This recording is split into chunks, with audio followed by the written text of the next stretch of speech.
Kalliasseri block panchayat മാതൃകാപരമായ വികസന പ്രവർത്തനങ്ങളാണ് നടപ്പിലാക്കുന്നതെന്ന് മുൻ എംഎൽഎ ടി.വി. രാജേഷ്. പഞ്ചായത്തുകളിൽ നിന്നും ഉൽപ്പാദിപ്പിക്കുന്ന പ്രാദേശിക ഉൽപ്പന്നങ്ങൾക്ക് വിപണി കണ്ടെത്താൻ സ്ഥിരമായ സംവിധാനം ഒരുക്കി നൽകേണ്ടത് അനിവാര്യമാണെന്നും അദ്ദേഹം പറഞ്ഞു.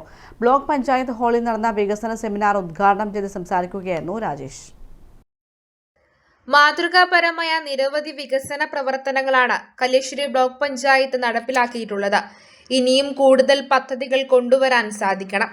സംരംഭകർക്ക് താങ്ങാവുന്ന കൂടുതൽ പദ്ധതികൾ ആവിഷ്കരിക്കണം. കണ്ണപുരം പോലുള്ള പഞ്ചായത്തുകളിൽ നിന്നും ഏറ്റവും രുചികരമായ പലഹാരങ്ങൾ ഉൾപ്പെടെ നിരവധി പ്രാദേശിക ഉൽപ്പന്നങ്ങൾ നിർമ്മിക്കപ്പെടുന്നുണ്ട്. ഇത്തരം ഉൽപ്പന്നങ്ങൾക്ക് വിപണി കണ്ടെത്തി നൽകാൻ സ്ഥിരം സംവിധാനം ആവശ്യമാണ്. പുതിയ തൊഴിലവസരങ്ങൾ ഇതിലൂടെ സൃഷ്ടിക്കാനാവും. ബ്ലോക്കും പഞ്ചായത്തും ചേർന്ന വിപണനത്തിനായി ഔട്ട്ലെറ്റുകൾ ആരംഭിച്ചാൽ പിന്നീട് കയറ്റുമതിക്കുള്ള സാധ്യതയും തെളിയുമെന്ന് ടി.വി. രാജേഷ് പറഞ്ഞു.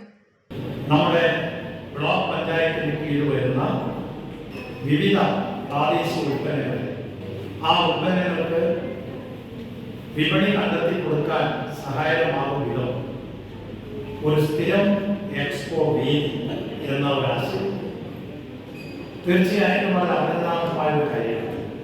കല്യാശ്ശേരി ബ്ലോക്ക് പഞ്ചായത്തിന്റെ 2026-27 വാർഷിക പദ്ധതിയുടെ വികസന സെമിനാറാണ് ബ്ലോക്ക് പഞ്ചായത്ത് ഹാളിൽ നടന്നത്. President R. ബബിതകുമാരി അധ്യക്ഷത വഹിച്ചു.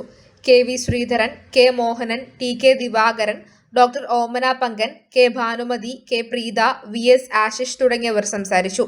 വനിതാ കമ്മീഷൻ പുരസ്കാരം നേടിയ Swaliha, Asia Pacific Down syndrome federation ഗെയിംസിൽ സ്വർണം, വെള്ളി മെഡലുകൾ നേടിയ പി.ടി. ശബരിനാഥ്, അനിക പ്രകാശ് തുടങ്ങിയ കുട്ടികളെയും ചടങ്ങിൽ വെച്ച് ആദരിച്ചു. News bureau, Pazhayangadi.